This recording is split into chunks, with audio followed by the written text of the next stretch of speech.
오늘 오전에 하나님 말씀은 디모데후서 4장 10절부터 11절을 본문으로 이제 여러분에게 말씀을 전하겠습니다. 자, 오늘 여러분 설교를 들으실 때 우리가 세 인물을 한번 조명해 보려고 합니다. 이게 짧은 구절이지만 여러분 각자 이 인물이 어떤 평판으로 기록되어 잘 유념해 보시기 바랍니다. 자, 거기 10절을 보시면요, 대만은 이 현 세상을 사랑하여 나를 버리고 데살로니가로 갔고, 크레스케는 갈라디아로, 디도는 달마티아로 갔으며, 그냥 11절이요, 누가만 나와 함께 있느니라 하죠. 마가를 데리고 오라. 그는 내 사역에 필요한 사람이니라. 이렇게 말씀하는 거죠. 그렇죠? 뭔가 짧은데 여기서 지금 여러 가지 이 사람이 어떤 사람인지에 대한 평가가 기록되어 있죠. 오늘 대마, 누가, 마가, 이 세 사람에 대한 이 평가가 자, 우리에게 어떤 의미를 알려주는가 한번 살펴보려고 합니다. 잠시 기도하겠습니다. 세 부류의 동역자들, 이런 제목으로 말씀을 전하겠습니다. 하나님께서 우리를 구원하신 목적은 그분의 뜻에 합당한 일을 수행하시기 위함입니다. 그리스도인이 이 땅에서 해야 될 일은 주님을 섬기는 것이, 우리는 구원을 오직 믿음을 통해 은혜로 거저 받았습니다. 에베소 2장 8절에 나오죠. 그럼 그걸로 끝인가? 아니에요. 그 이후의 성도의 삶은 전적으로 행위에 달려 있습니다. 주님이 분명 우리의 삶을 주관하시고 인도하십니다. 대신 우리는 주님의 뜻과 목적을 위해서 이 땅에 존재하고 있기 때문에 그분께서 원하시는 일들을 감당을 해야 합니다.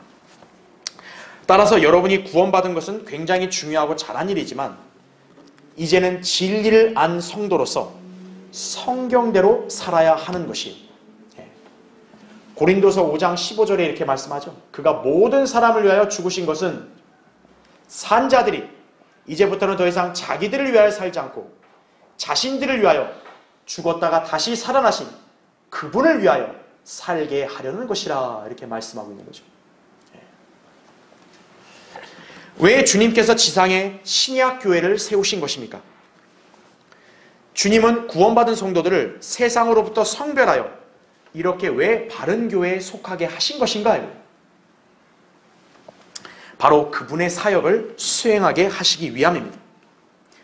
1차적으로는 사역자들을 세워서 이 사명을 부여해 주셨죠. 그러나 사역자들만이 아니라 우리 성도들 모두가 하나님의 사역의 일꾼으로 부르심을 받았다는 것을 알아야 합니다. 그래서 하나님이 세우신 교회는요, 불필요한 사람이 없는 거예요. 하나님께서는 반드시 여러분 개개인을 이 교회에 주님을 섬기는 데 필요하니까 여러분을 보내셨다는 것을 아셔야 됩니다. 전임 사역자들은 당연히 자신의 생애를 온전히 하나님의 일에 사용을 하죠. 자, 이에 반해서 평범한 성도들은 생활을 위해서 각자의 생업에 종사하면서 주님을 섬기죠. 자, 그렇다고 해서 세상 직업이 우선이 아니에요. 하나님께서 여러분에게 생업을 주신 목적은 그분을 섬기기 위한 필요를 공급받기 위함이다 이거죠. 주객이 전도되면 안 되는 거예요. 여러분이 세상 삶을 더 중시하면서 거기서 먹고 사는 것이 더 우선되게 하기 위해서 하나님께서 여러분에게 직업을 주신 게 아니에요. 우리가 주님을 섬기려면 이 땅을 살아가야 되는데 살아가기 위해서 필요한 것들이 있잖아요. 그 필요한 것들을 공급받으려면 일을 해야 된다고요. 그 목적으로 주님이 여러분에게 생업을 허락하신 것이에요. 그러므로 여러분도 그리스도의 몸 안에서 일꾼으로서 하나님께서 원하신 일들을 여러분 각자도 수행해야 된다 이거죠. 그래서 성경은 여러분을 동역자라고 부르는 것이에요. 이 교회의 목자나 성경 교사, 이 사람들만 하나님의 일을 하는 게 아니라 여러분도 그 사역자들을 함께 이렇게 협력해서 주님을 섬기는 일을 하는 것이 동역자다 이거죠. 고린도전서 3장 9절에는 우리는 하나님과 함께 일하는 동역자들이라 하죠. 너희는 하나님의 경작지요 하나님의 건축물이라, 이렇게 말씀하고 있는 것이. 목사 한 사람이 아니에요. 여러분이 다 같이 하나님의 일을 함께 하고 있다는 걸 아셔야 됩니다. 자, 그런데 하나님의 사역에는 반드시 마귀의 공격과 방해가 있는 법입니다. 마귀가 신약교회와 목회자와 성도들을 공격하는 것은 바로 하나님의 계획과 목적을 무산시키는 데 있습니다. 그래서 우리는 반드시 주님을 섬기는 삶을 사는 데 있어서 마귀의 공격이 있다는 것을 알아야 되는 것이에요. 하지만 사실 많은 그리스도인들이 이 점을 쉬이 망각하는 경우가 다반사입니다. 자, 왜 그럴까요? 어떤 사람은 자신만만하거나 방심해서 경계를 풀다가 마귀의 공격에 넘어지는 경우가 많아요. 또 어떤 사람은 고난과 박해로 인해서 낙담하여 넘어지는 경우도 있어요. 혹은 자기를 너무 비하하는 비관적인 사고방식으로 진리의 말씀에 따라 살지 못하기도 한다 이거죠. 마귀가 그렇게 공격하는 거예요. 심지어는 세상 풍조를 따르거나 마음을 뺏기게 만들어서 믿음을 저버리게 하는 그런 안타까운 사례들도 존재하는 것이다 이거죠. 그러니까 마귀의 공격은 그만큼 다방면으로 이루어진다는 걸 아셔야 돼요. 특히 마지막 때가 다가올수록 이 같은 현상은 더욱 흔하게 발생할 것이다 이거죠. 그렇기에 예수님께서는 이렇게 반문하신 것이 인자가 올 때 그가 세상에서 믿음을 찾아볼 수 있겠느냐 이렇게 말씀합니다. 이 마지막 때 교회들도 많고 교회 다니는 사람도 많잖아요. 그러나 주님의 질문은 뭡니까? 주님이 오셨을 때 과연 믿음을 찾아볼 사람이 있겠냐 이거예요. 네. 여러분은 구원받고 바른 진리 안으로 들어와서 주님을 섬기는 것에 이 소중함을 잘 인지하고 있습니까? 이 가치를 알고 사는 성도하고 그렇지 않은 성도하고의 위상은 현저한 차이가 나는 법이에요. 자, 주님이 누구를 사랑하시겠어요? 주님이 누구를 이 땅에서 더욱 신뢰하시겠습니까? 큰 교회를 신뢰하시겠어요, 주님이요? 아니에요. 성경대로 주님을 믿고 따르는 신실한 성도들을 주님이 신뢰하시는 거예요. 여러분이 진정으로 주님께 인정받고 믿음 있는 성도의 위치를 유지하기 원한다면 신실함을 구비해야 하는 것이 여러분이 탁월한 능력을 가져야 된다가 아니에요. 여러분이 하나님 앞에서 신실하게 또 믿음을 지니고 하나님 말씀에 순종하고 그대로 실행하는 자세를 견지해야 한다 이거죠. 고린도전서 4장 2절에 이렇게 우리에게 말씀합니다. 청지기에게 요청되는 것은 무엇보다도 신실한 사람으로 발견되는 것이라 이렇게 말씀하고 있습니다. 자, 그래서 주님이 인자가 올 때 믿음을 찾아볼 수 있겠느냐 이렇게 말씀하셨을 때 예, 여기 있습니다라고 대답할 수 있는 사람은 누구밖에 없는 거예요? 신실한 성도밖에 없다는 걸 아셔야 돼요. 여러분의 현재 조건과 또 생활 상태 이거에 대해서 너무 신경 쓰지 말아요 이거예요. 여러분이 하나님 앞에서 내가 얼마나 신실하게 이 바른 말씀에 잘 순종하고 이 말씀을 따르고 있는가 그것을 보셔야 한다 이거죠. 자, 우리가 이런 자세를 유지하려면 하나님의 일꾼들이 어떤 유형이 있는지를 우리가 살펴보면서 교훈을 받아야 하는 것이. 자, 오늘 본문은 사도 바울이 임종을 앞둔 상태에서 디모데에게 편지를 쓴 말씀입니다. 자, 그런데 사도 바울이 감옥에 갇힌 상태에서요, 세 부류의 동역자들이 등장하고 있는데 그들 중에 한 명은 세상을 사랑해서 바울을 버린 사람이에요. 또 한 사람은 바울과 지금 끝까지 함께 있는 사람이에요. 또 나머지 한 명은 사역에 필요한 사람으로서 데려오라는 요청을 받는 사람입니다. 오늘 저는 이 세 부류의 인물을 여러분에게 소개하면서 각자 자신이 어떤 유형에 속해 있는지 잘 살펴봐야 되는 것이에요. 내가 데마처럼 지금 세상을 사랑해서 주님과 멀어지고 있는 거 아닌가요? 그랬다면 여러분은 빨리 그 상태에서 돌이켜야 한다 이거죠. 여러분이 지금 진리 안에서 주님께 굳게 붙어 있는가? 그럼 여러분 끝까지 그 자세를 유지해야 한다 이거죠. 그리고 하나님께 필요한 사람으로 인정받는 사람이 돼야 된다 이거죠. 오늘 여러분은 그러한 삶을 사는 성도로 다시 한번 확실히 구비되는 계기가 되기를 바랍니다. 자, 당신은 어떤 유형의 사람인가? 오늘 설교의 주제입니다. 자, 첫 번째요. 데마. 세상을 사랑하여 바울을 버린 인물이에요. 자, 데마는 처음부터 잘못된 인물이 아니었습니다. 그는 구원받은 사람이었고요. 바울의 동역자 중에 하나로 출발하는 그리스도인이었습니다. 그러니까 스타트는 굉장히 좋았던 인물이에요. 빌레몬서에서는 바울이 데마를 자기 동역자라고 이렇게 자랑하며 소개한다 이거죠. 따라서 데마가 구원받지 않은 사람이었다든지요, 또는 무슨 구원을 잃어버린 그런 성도가 아니에요. 그는 구원받고 진리를 따라 주님을 잘 섬겼지만 점차 믿음이 시들시들해지면서 열정과 사랑이 식어졌고 종국에는 세상을 사랑하여 바울을 버린 인물로 끝을 맺은 인물이에요. 즉 그는 배교한 그리스도인이 되었던 것입니다. 이것이 성경에서 데마에 대해 기록한 마지막 말씀입니다. 과거에는 분명히 좋았잖아요. 그렇죠? 근데 오늘날 우리 그리스도인들에게서 데마는 어떤 인물로 회자되고 있어요? 세상을 사랑해서 바울을 버린 사람, 주님을 떠난 사람, 이런 사람으로 기억되고 있죠. 참 비참한 사람이에요. 그렇죠? 네. 자, 그렇다면 데마의 문제점은 무엇이었는가 이거예요? 지식이 모자라서 그랬을까요? 아니에요. 바로 사랑의 문제였던 거예요. 물론 데마가 처음부터 예수 그리스도를 사랑하지 않았던 것은 아닙니다. 만약 그랬다면 그는 결코 바울의 동역자로 인정받았을 리가 없겠죠. 처음부터 삐뚤어진 사람이었으면. 그렇죠? 그러나 그는 점차 시간이 흐르면서 세상의 마음을 내어주게 됩니다. 그리고 결국은 세상에 완전히 빠져버림으로써 믿음을 저버리고 진리에서 떠나게 되었던 것이, 이것은 우리가 경각심을 가져야 할 교훈이다라는 얘기죠. 네. 여러분의 마음이 지금 주님을 사랑하고 있는가? 아니면 세상에 대해서 지금 마음이 기울어져 있는가? 여러분이 잘 점검하셔야 되는 거예요. 자, 한번 찾아볼까요? 요한일서 2장 한번 보세요. 요한일서 2장 거기 15절부터 17절을 읽겠습니다.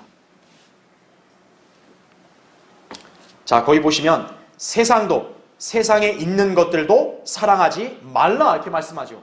예. 누구든지 세상을 사랑하면 아버지를 사랑함이 그 안에 있지 아니하니 이거죠. 왜 그런지 보세요. 16절.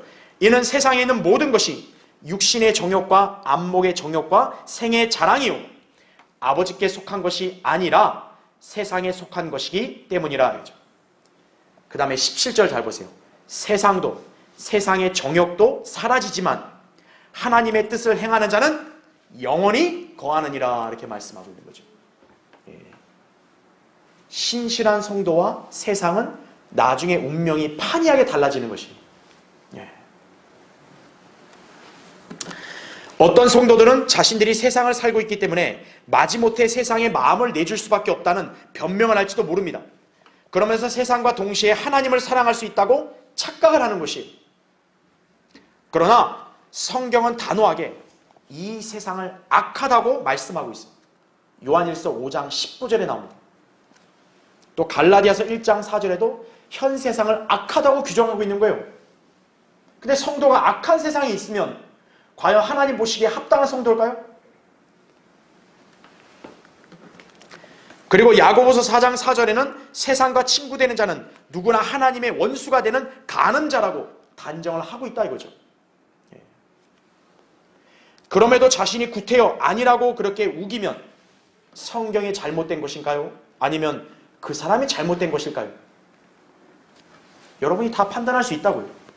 성경에서 말씀했으면 그게 옳은 것이에요. 여러분이 성경대로 믿는 그리스도인이라면 성경에 기록된 대로 순종을 해야 한다 이거죠. 자, 성경은 우리에게 믿음과 진리에 대해서는 타협과 양보를 허용하지 않습니다. 자, 그리스도인은 누구에게든지 사랑을 실천해서 자기가 좀 손해를 봐도 양보할 수 있어요. 그러나 여러분이 지니고 있는 고귀한 믿음과 바른 진리를, 그거를 양보하면 안 돼요. 그럼에도 오늘날 거짓 목사들이나 교인들은 세상의 문화와 가치관에 젖어 살면서도 마치 하나님을 잘 믿는 채 행세하고 있습니다. 이런 자들은 세상으로부터 인정과 호의와 성공을 위해서 하나님이 필요한 자들일 뿐인 거예요. 만일 예수 그리스도와 함께 고난과 박해를 감당해야 된다면 이런 자리를 이 사람들이 기꺼이 들어설라 할까요? 과감히 포기해버릴 거예요. 거듭난 그리스도인도 어느 순간 이 세상이 주는 쾌락과 유혹에 마음을 내주면요, 그런 세상 사람과 별반 다를 게 없는 사람으로 전락한다는 것을 알아야 한다 이거죠. 여러분이 세상을 등져서 살라는 말이 아니에요. 누구나 우리는 다 세상에서 살 수밖에 없어요. 그러나 세상의 마음을 뺏기면 안 된다는 것이. 자, 그렇다면 대만은 갑작스럽게 변질된 것인가요? 아닙니다. 대만은 서서히 변질된 거예요. 서서히. 결국에는 배교한 것입니다.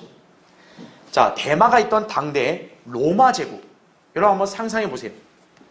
로마는 온갖 교육과 과학과 문화와 미술과 음악과 종교 같은 것들로 단장된 문명 사회였을 것입니다. 자, 대마가 그런 세상에 자꾸 눈을 두게 되니까 어때요? 어느 순간 그런 것들에 심취되어 있었을지도 몰라요.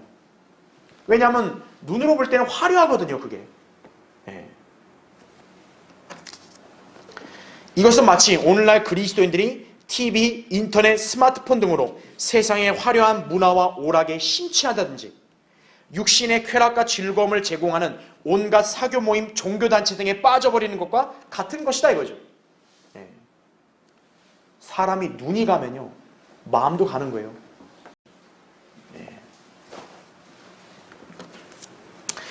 결국 그런 것들에 자신을 노출시키게 되면 그의 마음이 주님으로부터 떠나서 그런 세상으로 기울게 되고 믿음을 저버리는 것입니다. 자, 여러분도 무엇에다 여러분의 눈을 두고 시간을 쓰며 마음을 두고 있는지 그걸 잘 주의해야 돼요. 그거에 따라서 여러분의 마음 상태와 믿음에 영향을 받기 때문에 그런 것이다 이거죠. 자, 대마의 변질이 서서히 이루어졌음을 엿볼 수 있는 대목은 바울이 그를 소개하는 방식이 변한 것을 보면 알 수 있습니다. 자, 바울이 처음에는 대마를 어떻게 소개했냐? 동역자! 이렇게 자랑스럽게 소개했어요. 그런데요, 골로새서에서는 바울이 대마를 그냥 대마 이렇게만 소개를 해요. 동역자는 말이 빠졌죠. 바울이 볼 때는 뭔가 직감이 된 거예요. 아, 이 친구가 약간 좀 문제가 생겼구나 이죠. 자, 이에 반해 같은 장에서 여러분 누가, 우리 보시죠. 누가는 자기가 사랑하는 의사라고 소개합니다. 그리고 투기고는 신실한 일꾼이라고 소개하고요. 오네시모도 신실하다고 소개하고요. 아리스타코는 함께 감옥에 갇혀 있다. 골로새서에서 다른 동역자들에 대해서 상세하게 소개를 해요. 근데 유독 대마에 대해서는 다른 말을 안 해요. 그냥 대마 이러고 끝내요. 자, 그러다가 이제 어떻게 됩니까? 우리가 지금 오늘 본 디모데 후서에서는 대마는 어떤 인물로 묘사가 돼요? 이 세상을 사랑하여 바울을 버린 성도로 그렇게 묘사가 되죠. 자, 바울은 하나님의 일꾼으로서 당시 주님은 그를 중심으로 사역을 펼치셨죠. 근데 바울을 떠났다는 얘기는 곧 뭐겠어요? 주님을 떠난 것과 다름이 없다는 얘기죠. 자, 우리도 정신을 차리고 영적으로 깨어있지 않으면요, 이렇게 서서히 변질되어 가다가 나중에는 걷잡을 수 없을 정도로 배교할 수 있다는 것을 알아야 된다 이거죠. 여러분, 사람이 하루아침에 급사하나요? 불치병도 어때요? 서서히 병을 키우다가 그렇게 커지게 되는 거죠. 성도의 영적인 상태도 마찬가지인 거예요. 서서히 변질된 것을 빨리 그 사람이 도려내고 새롭게 마음이 바뀌지 않으면 어떻게 돼요? 걷잡을 수 없이 이제는 변화되기 불가능한 상태로 전락하게 된다는 거죠. 대마처럼 세상으로 가는 것이에요. 자, 그리스도인이 대마처럼 되어버리면요, 구원에 대한 기쁨을 상실해요. 그리고 간증을 잃어버리며 심지어는 유업도 상실하게 됩니다. 특히요, 예수 그리스도의 재림의 소망을 포기하게 되는 거예요. 세상으로 나간 사람은.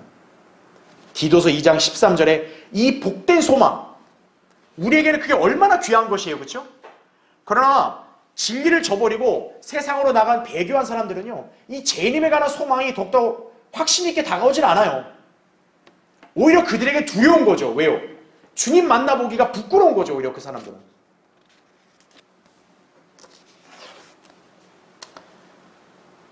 자, 세상을 사랑하게 되면 이런 모든 것들을 한 번에 다 상실하게 되는 것이. 여러분, 이 진리를 찾아오는데 얼마나 많은 시행착오가 있었어요. 이 진리 안에서 믿음 생활하고 또 주님과 함께 진리를 따르는데 얼마나 많은 고난도 감당하셨어요. 근데 그걸 끝까지 견뎌내지 못하고 결국 포기해버리고 세상으로 갔다. 그 사람이 쌓아놨던 걸 한순간에 잃어버리게 되는 것이 얼마나 안타까운 일이냐 이거예요.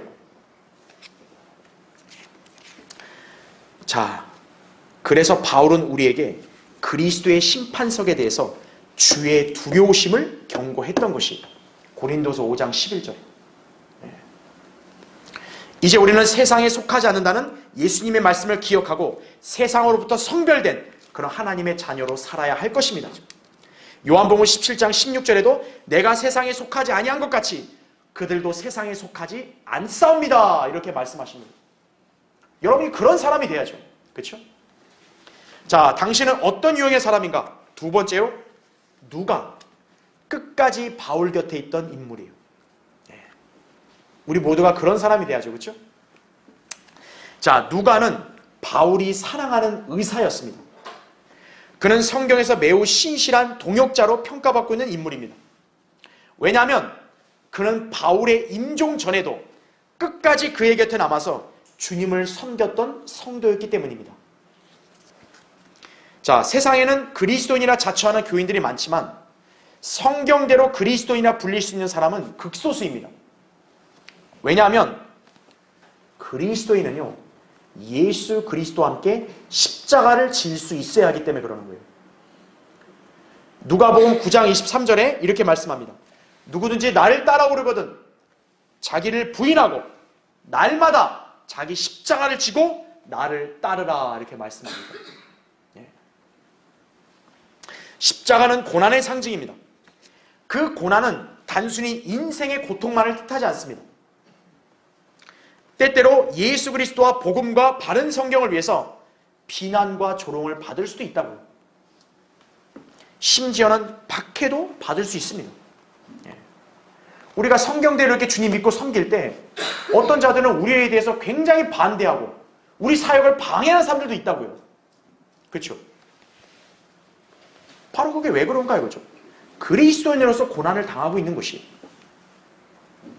그렇게 바울은 이렇게 고백을 했죠. 실로 그리스도 예수 안에서 경건하게 살고자 하는 모든 사람은 박해를 받을 것이니라 이거죠. 디모데후서 3장 12절에 그렇게 고백하고 있다고. 여러분이 예수 그리스도 안에서 경건한 성도로 살고 있는데 박해가 없다. 그러면 이상한 거예요. 오히려. 반드시 성경대로 믿고 여러분이 주님을 섬기는 삶 살면은 마귀의 공격과 박해가 있는 것이에요.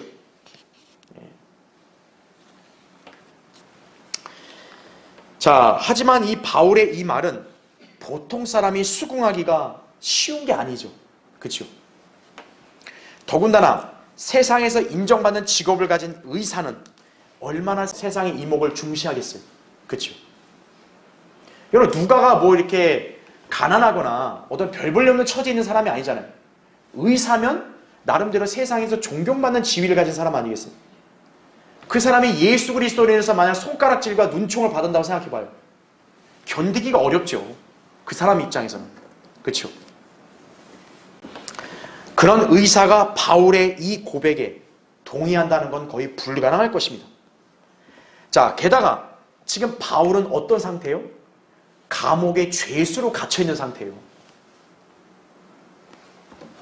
여러분, 세상에서 감옥에 있는 수감자들 보통 어떻게 합니까? 다 기피하려고 하죠. 그렇죠? 여러 감옥에 있었던 수감자들하고 같이 어울려 지내려고 하는 사람이 있어요? 거의 없어요. 좀 약간 꺼리잖아요. 사람 심리가. 자, 그런데 누가가 지금 하물며 감옥에 갇혀서 죄수 취급받고 있는 바울의 곁에 있는다? 이거는 인간의 안목으로 볼 때요, 그건 굉장히 어려운 일이에요, 사실은. 그럼에도 불구하고 지금 투옥되어 있는 바울의 말년에 모든 사람들은 떠나갔지만 누가만 어떻게 하고 있는 거예요? 바울과 함께 있는 것이. 누가는 믿음과 진리를 그대로 붙들고 바울을 따르고 있는 것이다, 이거죠. 그런 면에서 누가의 신실함은 우리 그리스도인들의 좋은 본보기가 될 수 있는 것이다, 이거죠. 자, 하나님께서는 누가의 신실함과 사랑을 분명히 잘 알고 계셨기 때문에 그를 사도 바울에게 적합한 동역자로 붙여주셨습니다. 그는 의사로서 바울이 아플 때마다 챙겨주고 사역에 정진하도록 조력했을 것입니다. 여러분, 바울은 상태가 어땠어요? 사탄의 가시로 굉장히 아팠다고요. 고린도서 12장 7절에 보면.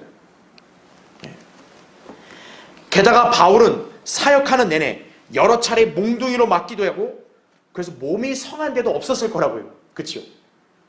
고린도서 11장에 보면 바울은요, 유대인들로부터 40에 하나 뺀 매를 5번 맞았다 그랬어요.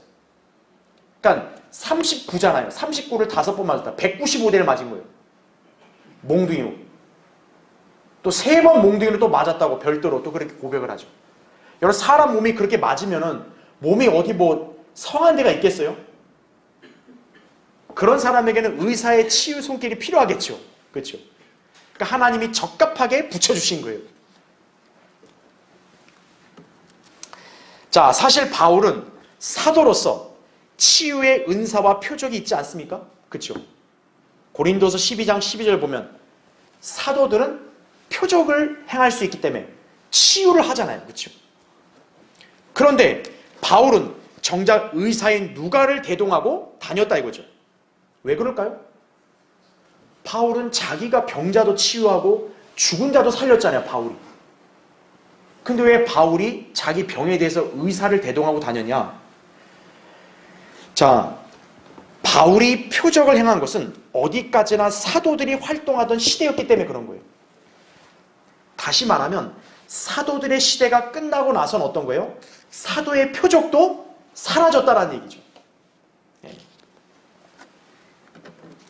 자, 한 예를 든다면 바울은 자기가 아들처럼 사랑하는 디모데의 위장병도 치유하지 못했어요. 그래서 디모데전서 5장 23절에 보면 디모데가 막 위가 안 좋으니까요. 바울이 그냥 안수만 하면 나을 수 있는 건데 원래가. 근데 바울은 그 디모데에게 야, 포도주를 조금씩 써서 좀 위를 좀 이렇게 치유해라. 그런 요법을 오히려 권했다고요. 그리고 트로피모는요, 몸이 아프다고 하니까 바울이 그를 데려가지 못하고 밀레토에 남겨뒀다고 디모데후서 4장 20절에 말씀하고 있어요. 아니, 바울이 안수하거나 심지어는 바울의 손수건이나 앞치마만 만져도 이렇게 병이 치유된 기적이 이루어졌단 말이에요. 근데 왜 바울은 자기 동역자들을 치유하지 못했을까요? 심지어 왜 자기 자신도 치유를 못할까요?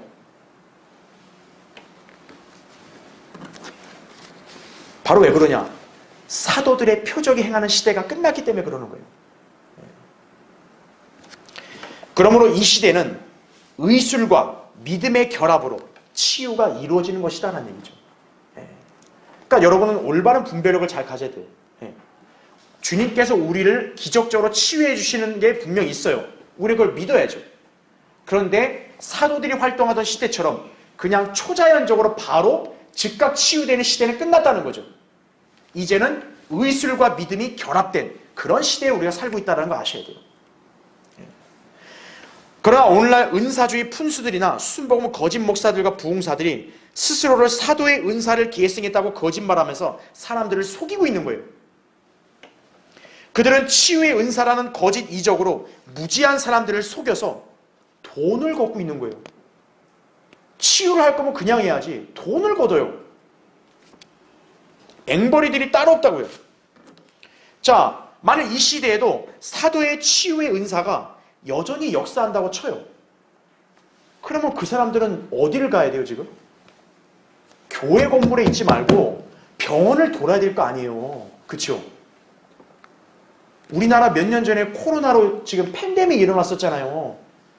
그렇죠? 아니, 은사주의 목사들이 그렇게 치유의 은사가 있으면 그렇게 병원 돌아다니면서 안수하고 치유해야 될 거 아니에요. 왜 못했죠? 사도들은 바로 안수하면 낫잖아요. 그렇죠? 그들이 정말로 치유의 표적을 행할 수 있는 사도들이라면 그렇게 병원 사역을 해야죠. 병원을 돌아다니면서 이렇게 안수하고 낙회하고 그들에게 복음 전하고 그래야 될 거 아니에요. 근데 왜 그들은 정작 그런 거 안 하고 교회 건물로 사람을 데리고 와가지고 거기서 돈을 걷냐고요. 그들은 바로 하나님과 무관한 거짓 싹꾼들임을 드러내고 있는 것이에요. 의사 누가는 절대 그렇게 안 했다고요. 자, 예수 그리스도께서는 병든 자들에게 의사가 필요하다고 말씀하셨습니다. 마태복음 9장 12절, 마가복음 2장 17절에 말씀하죠. 물론 기도하지 않고 의사만 찾는 사람은 어리석은 것이에요. 역대기야 16장 12절에 나온 예가 그렇죠. 성경에는 의사만 신뢰하다가 돈을 낭비한 사례도 있습니다. 12년 동안 유치병 앓던 여인이 자기 생계비 전부를 의사에게 썼는데 결국 치유 못했죠. 하지만 신약 시대에는 의학이 필요해요. 그리스도인은 믿음으로 주님께 기도하는 것이 우선이고 그 다음은 좋은 의사를 찾아서 치료를 받는 것이에요. 때때로 믿음으로 낫는 경우도 있어요. 그렇지만 의사의 손길을 무시하는 것은 성경적이지 않다는 것을 알아야 합니다. 그러니까 이 시대의 올바른 성경적 관점은 뭐냐? 주님께 치유를 위해서 기도하고 그리고 능력 있고 또 일각에 있는 의사에게 가서 치유받는 거예요. 그것이 같이 병행돼야 된다 이거죠. 그래서 바울 곁에는 누가가 있었던 것이에요. 그래서 자, 누가는 끝까지 바울 곁에 있으면서 믿음을 지켰습니다. 신실한 동역자요 하나님의 사람이죠. 자, 주님이 그런 누가를 사랑하시겠어요? 안 사랑하시겠어요? 사랑하시죠. 그래서 주님은 그에게 누가복음 그리고 사도행전을 기록할 수 있는 특권을 주신 거예요. 자, 어떤 사람들은 누가를 이방인이라고 얘기하는데요. 성경에 따르면 누가는 분명히 유대인입니다. 왜냐하면 성경에서 하나님의 말씀들을 맡긴 사람들은 유대인들이라고 말씀했기 때문에 그런 거예요. 로마서 3장 2절. 그래서 66권의 성경 기록자들은 모두 유대인들이에요. 하나님께서는 이방인들에게 성경 기록 맡기자. 저게 없어요. 자, 여러분은 누가처럼 늘 진리 안에서 믿음을 지키고 주님께 굳게 붙어 있어야 함을 늘 기억하시기 바랍니다. 자, 당신은 어떤 유형의 사람인가? 세 번째로 마가 요한이에요. 이 마가 요한은 사역에 필요한 사람이에요. 자, 마가 요한은 아까 처음에 제가 소개했던 데마와는 달리 출발이 좋지 못했습니다. 성경에 등장하는 그의 첫 인상과 평판은 그다지 인정받을 만한 구석이 없었습니다. 자, 그가 처음 등장할 때는 사도행전 13장이에요. 거기에는 바울과 바나바가 성령에 의해서 선교사로 부르심을 받아 1차 선교여행을 떠납니다. 그때 살라미에 와서는 유대인의 회당들에서 하나님의 말씀을 전파하였고 요한도 그들의 조력자로 두었더라. 이 말씀에서 처음으로 등장을 합니다. 마가 요한이. 그러니까 마가 요한은 바울과 바나바 1차 선교여행 때 거기를 도우려고 이렇게 참여했던 사람이었어요. 자, 이 요한이 바로 오늘 본문에 나온 마가 요한입니다. 자, 이 사람은 바나바의 조카예요. 자, 이때까지만 해도 요한은 바울과 바나바의 조력자로 사역에 동참했던 것이다 이거죠. 자, 그런데 문제가 생겼어요. 바울과 그의 동료들이 파포에서 떠나 팜필리아에 있는 퍼가에 이르렀을 때요, 마가 요한이 그들을 떠나서 예루살렘으로 돌아가 버린 거예요. 그러니까 왜 돌아갔냐? 이게 사역하는 게 힘드니까. 에라 힘들겠다 모르겠다. 무단 이탈을 해가지고 돌아가 버린 거예요. 여러분 우리도 흔히 세상 살다가 같이 일하는 사람 중에 누가 갑자기 무단 이탈해가지고 이렇게 잠수 타버리면 어때요? 남아있는 사람들이 당황스럽잖아요. 그렇죠? 그러니까 바울과 바나바가 당시에도 얼마나 당황스럽겠어요. 둘이 이렇게 복음 전하고 사역을 해야 돼서 마가가 도와줬는데 도와줘야 될 사람이 갑자기 돌아가 버린 거예요. 나 힘들다고 그냥. 네. 자, 마가 요한은 복음을 전하는 일이 얼마나 힘들고 마귀의 방해가 있는지를 실감해서 그런지 그러니까 중도에 포기해버린 거예요. 아니 난 못해 먹겠다 이거. 그냥 돌아와 버린 거예요. 어떻게 보면 책임감이 없다라고 그렇게 비난을 들을 만하죠. 그렇죠? 자, 이제 그러고 나서 시간이 흘렀어요. 바울이 바나바에게 1차 선교여행 때 방문했던 그 지역들을 다시 방문하자고 제안합니다. 그러니까 우리가 전에 한번 같이 복음 전하러 돌아다녔으니 우리 다시 한번 우리가 복음 전하는 사람들을 만나가지고 이렇게 세워주는 일을 다시 하자. 바나바도 오케이 했어요. 그런데 여기서요. 이제 2차 선교여행 떠날 때 마가 요한 때문에 문제가 발생합니다. 자, 한번 여러분 찾아볼까요? 사도행전 15장 보세요. 자, 사도행전 15장 거기 37절부터 40절 볼게요. 그때 바나바는 마가라고 하는 요한을 데리고 가고자 결심하였으나 이거죠. 왜냐하면 바나바 입장에서 자기 조카니까 다시 또 이 친구를 데리고 가자. 자, 근데 38절 보세요. 바울은 팜필리아에서 자기들을 떠나 함께 사역하러 가지 않은 그 사람을 데리고 가는 것을 마땅치 않게 생각하더라 이거죠. 여러분 바울은 성품이 강직하잖아요. 그러니까 중도에 무단히 타라고 무책임하게 떠나버린 그 친구를 왜 다시 데리고 가냐 이거예요. 그래서 어떻게 됐냐. 39절 보세요. 그러므로 그들 간에 심한 의견 대립이 있어 서로 헤어지니 바나바는 마가를 데리고 배로 쿠프로로 떠나고 바울은 실라를 택하여 떠나니 형제들이 그들을 하나님의 은혜에 의탁하더라. 그는 시리아와 킬리키아를 경유하며 교회들을 강건케 해주니라. 이렇게 말씀을 하고 있죠. 자, 바울 신실하고 훌륭한 성도죠. 바나바도 그렇죠. 근데 이 신실한 두 성도들이 마가 요한 때문에 엄청나게 싸운 거예요. 서로 포기를 안 한 거예요. 마가 요한 데리고 가야 된다. 안 된다. 자, 여러분이 봤을 때는 그냥 둘 중에 한 명이 양보했으면 어땠을까 이렇게 생각이 들잖아요. 둘은 절대 양보 안 한 거예요. 그러니까 여러분이 당시에 보면 마가 요한은 이게 말썽을 일으키네 막 이렇게 생각이 들잖아요. 그렇죠? 네. 결국 이 마가 요한 때문에 그 신실한 두 일꾼이 서로 헤어져요. 그래서 바나바는 마가 요한 데리고 가겠다. 바울은 실라를 택해서 따로 가는 거예요. 그 둘이 얼마나 심하게 다퉜으면요. 이 교회 형제들이 도저히 이거는 제어가 안 되는, 통제가 안 되는 거예요. 자, 마가 요한은요. 나름대로 부유한 집안에서 자란 인물이었어요. 여러분 잘 알다시피 부유한 환경에서 자란 사람은 어때요? 부족함도 없이 거리낌도 없이 살았을 거 아니겠어요. 그렇죠? 예. 또한 그런 사람은 흔히 자기만의 낭만, 기분에 쉽게 젖는 경향도 있겠죠. 왜냐면 부유한 사람은 자기 원하는 대로 다 하고 살았을 거 아니겠어요. 자, 세상을 살아가는 데는 아무 문제가 없을 것입니다. 그러나 하나님의 사역을 수행하는 영적인 삶의 영역에서는 다른 문제죠. 마가 요한은 1차 선교 중간에 힘들어서 돌아왔으면서도 2차 선교 여행 때는 또 합류하려고 하는 거예요. 그러니까 여러분이 마가 요한 볼 때 좀 이해가 안 되잖아요. 자기도 그렇게 해봐서 힘들어가지고 돌아왔잖아요. 근데 지금 다시 가는 걸 또 가려고 하는 거예요. 또 가자? 이러는 거예요. 자기가 돌아온 거 생각도 안 하고.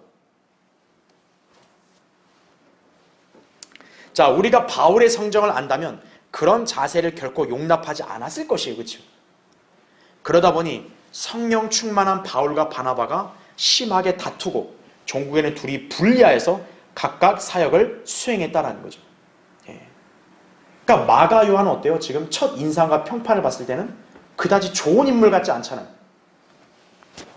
자, 그렇다면 마가 요한의 문제는 무엇이었을까?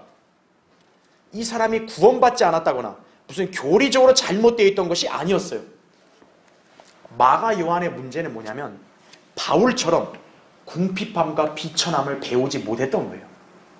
그냥 부유한 환경에서만 젖어 살다 보니까 자기가 비천함에 있었을 때 그걸 인내하는 법을 배우지 못한 것이에요. 빌립보서 4장 11절부터 13절에 바울이 이렇게 고백합니다.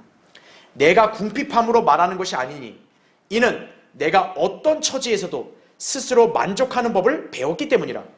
나는 비천에 처할 줄도 알고 또 풍부함에 처할 줄도 알며 모든 처지와 모든 일에 있어서 나는 배부름과 배고픔과 풍부함과 궁핍함을 다 배웠노라. 내게 능력 주시는 그리스도를 통하여 내가 모든 것을 할 수 있느니라. 이렇게 말씀하고 있죠. 바울은 그렇게 살 수 있는데 마가 요한은 아직 그걸 못 배운 거예요. 하나님의 사역은 낭만적인 여행 코스나 무슨 세상 직업처럼 먹고 사는 문제가 아니라고요. 예수 그리스도의 십자가를 지며 그분과 함께 수치도 감당하고 자신을 부인하는 일이에요. 그러니까 고난과 박해와 비천함도 때로는 인내할 수 있어야 된다고요. 근데 마가 요한은 그걸 못 배운 거예요. 그게 그의 부족했던 점이다 이거죠. 그러나 마가 요한은 대마처럼 배교하진 않았어요. 비록 그는 훈련을 잘 받지 않아서 넘어졌을 뿐이지 바울과 바나바의 대립이 있은 이후부터 그는 회복되기 시작했습니다. 바나바가 바울과 분리하여 마가 요한을 데리고 쿠프로로 갔을 때 마가 요한은 분명 신실하게 주님을 섬겼어요. 그러니까 1차 때와는 달랐어요. 이제 마가 요한이 정신을 차리고 자기 어떻게 보면 숙불할 수 있는 그런 이렇게 바나바를 잘 도운 거죠. 또한 바빌론에서는 베드로와 함께 신실하게 섬기면서 자신의 믿음을 입증했습니다. 베드로전서 5장 13절에도 보면 베드로가 이 마가 요한을 또 칭찬해요. 자, 게다가 바울이 로마 감옥에서 1차 투옥되었을 동안에도 마가 요한이 이 감옥에 갇힌 바울을 찾아와서 도와줍니다. 그래서 바울은 그때부터 마가 요한을 다시 인정하기 시작한 거예요. 그래서 빌레몬서에서는 이제 이 마가 요한을 나의 동역자라고 다시 얘기합니다. 그러니까 옛날에 바울이 볼 때는 얘는 한심한 애야 이랬는데 이제는 뭐예요? 마가 요한은 내 동역자다. 마가 요한이 회복된 거예요. 그리고 그의 사역을 골로새 교회에도 추천하게 이르렀으며 본문에서는 마가 요한을 데려오라고 하면서 그를 내 사역에 필요한 사람이다. 바울이 이렇게 지켜 세워준 거예요. 여러분 마가 요한의 위상이 완전히 바뀌었죠. 그렇죠? 다시 말해서요. 마가는 사역에 처음에는 실패했지만 예수 그리스도에 의해서 다시 부르심을 받은 그런 성도의 유형이 된 것이에요. 자, 우리는 이 마가 요한을 통해서 분명히 누구나 실패할 수 있어요. 넘어질 수 있습니다. 처음부터 완벽한 사람 없어요. 그러나 중요한 건 뭡니까? 다시 회복될 수 있고 다시 주님을 온전히 따를 수 있다는 점을 여러분이 배워야 된다는 얘기죠. 처음에 여러분의 시작이 미약했다, 부진했다. 그것 때문에 여러분이 스스로 좌절하거나 절망하지 마세요. 여러분은 다시 회복돼서 주님을 온전히 따를 수 있는 것이 잠언 24장 16절에 이렇게 말씀합니다. 의로운 사람은 7번 넘어져도 다시 일어나나 이렇게 말씀합니다. 악인은 재앙으로 인하여 넘어지리로다 이렇게 기록되어 있어요. 여러분이 구원받은 의인인 걸 확신하십니까? 그럼 여러분은 넘어져도 다시 일어날 수 있는 거예요. 하나님의 은혜와 도우심으로 다시 일어날 수 있어요. 자, 데마와 마가 요한의 차이점 무엇입니까? 아까 데마는 사랑의 문제가 있었다 그랬죠. 그는 예수 그리스도를 사랑하기를 멈춘 거예요. 어느 순간부터. 그리고 성령께서 악하다고 말씀하신 세상을 사랑하기 시작한 것이. 그러나 반대로 마가는 어떨까요? 순간적인 연약함에 굴복하긴 했어도요. 마가는 최소한 예수님을 사랑하는 걸 멈추지 않았어요. 이것이 바로 우리가 유념해야 될 교훈인 거예요. 여러분이 육신적으로 연약할 수 있어요. 지혜가 모자랄 수 있어요. 그래서 실수할 수도 있어요. 그러나 여러분의 마음이 주님을 사랑하고 진리의 말씀을 사모하고 순종하려고 하는 그 자세를 잃어버리면 안 된다는 얘기예요. 넘어지거나 부족할 수 있어요. 그러나 그런 성도는 언제든 회복될 수 있습니다. 중요한 게 뭡니까? 주님을 내가 과연 사랑하고 있는가 먼저. 그리고 내가 하나님 말씀에 절대적으로 순종하고 있는가 이거예요. 그것마저 잃어버리면 그거 심각한 거예요. 그러나 여러분이 그것만큼 확실히 견지하고 있다면 지금 여러분이 부족해도 언젠가는 하나님의 도우심과 인도하심 가운데 다시 굳게 설 수 있다는 걸 기억하셔야 돼요. 자, 여러분 지금 진리 안에서 이렇게 주님을 따르고 있죠? 여러분 가능성 있는 사람들이에요. 마가 요한처럼 사역에 필요한 사람이라는 그런 인정을 받게 되는 것이에요. 우린 모두 그러한 성도가 되어야 하지 않겠습니까? 그렇죠? 자, 결론을 맺겠습니다.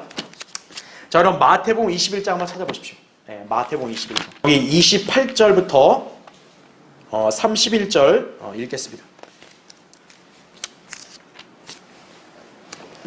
자, 그러나 너희는 어떻게 생각하느냐? 어떤 사람에게 두 아들이 있었는데 첫째에게 가서 말하기를 아들아 오늘 내 포도원에 가서 일하라고 하니 그가 대답하여 말하기를 아니하겠나이다라고 하더니 나중에 뉘우치고 갔으며 둘째에게도 가서 그와 같이 말하니 그가 대답하여 말하기를 예 아버지 가겠나이다 라고 하고는 가지 아니하였나이다. 그 둘 중에 누가 그 아버지의 뜻을 행하였느냐 라고 하시니 그들이 주께 말씀드리기를 첫째이니이다 라고 하니 예수께서 그들에게 말씀하시기를 진실로 내가 너희에게 말하노니 세리들과 창녀들이 너희보다 먼저 하나님의 나라에 들어갈 것이니라. 이는 요한이 의의 길로 너희에게 왔으나 너희가 그를 믿지 아니하였기 때문이라. 그러나 세리들과 창녀들은 그를 믿었느니라. 너희는 보고 나서도 뉘우치지 아니하였으며 그를 믿지 아니하였느니라. 이렇게 말씀하고 있죠. 자, 물론 이 말씀은 교리적으로 당대 이스라엘에게 해당되지만요, 영적으로 한번 적용해 본다면, 자, 첫째 아들 처음에 불순종했죠. 근데 뉘우치고 갔죠. 결국에는 순종했죠. 마가 요한에게 해당되겠죠. 자, 반면에 작은 아들은 어때요? 예 가겠습니다 하고 분명히 대답은 잘했지만 결국에는 아버지 명령을 따랐어요, 안 따랐어요? 안 따랐죠. 대마와 같은 사람인 거죠. 예. 자, 마지막 때가 다가올수록 믿음을 지키기 어려운 때입니다. 주님께서 그리스도인들에게 원하시는 것은 인생의 성공이 아니에요. 오늘날 거짓 목사들이나 설교자들은 성공적인 목회를 꿈꾸면서 사람들을 많이 모으는 데 혈안이 되어 있고, 또 교인들은 하나님을 믿는 채 하면서 자기 욕망 실현하는 데 급급해하고 있죠. 자, 우리가 세상을 살면서 깨어있지 않으면 우리도 어느 순간 그런 풍조에 편승할 수도 있다는 걸 아셔야 돼요. 주의해야 돼요. 대다수의 배교한 교인들이 지금 그렇게 살고 있다고요. 여러분도 만약 그런 풍조를 따라가게 되면 대마처럼 아무것도 남지 않는 비참한 성도로 전락하게 된다는 것을 아셔야 돼요. 따라서 제일 중요한 것은 자신이 주님을 마음을 다해 사랑하고 하나님 말씀에 절대적으로 순종하는지 점검하는 것이, 지식이 부족하거나 머리가 나쁘거나 몸이 약하다고 해서 그것이 흠이 아니에요. 그것들은 언제라도 주님의 능력으로 다 해결할 수 있는 것이, 중요한 것은 우리 각자의 마음 자세라고요. 여러분이 주님을 사랑하고 그분을 섬기는 것은 그분이 오실 때까지 신실하게 해야 되는 것이, 그러기 위해서는 누가처럼 끝까지 진리 안에서 견고하게 서서 주님께 붙어 있어야 한다 이거죠. 자, 혹은 연약함으로 넘어졌어도 두려워하거나 낙담하지 말고 다시 주님의 손을 잡고 일어나야 하는 것이에요. 그리고 말씀을 유념하여 그대로 실행해야 한다 이거죠.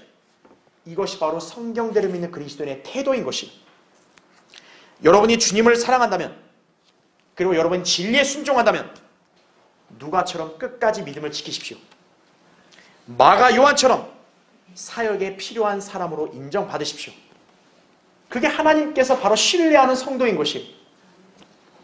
이 땅을 살고 있는 우리가 지향해야 할 그런 인생의 목표라는 점을 기억하시기 바랍니다. 자, 기도하겠습니다.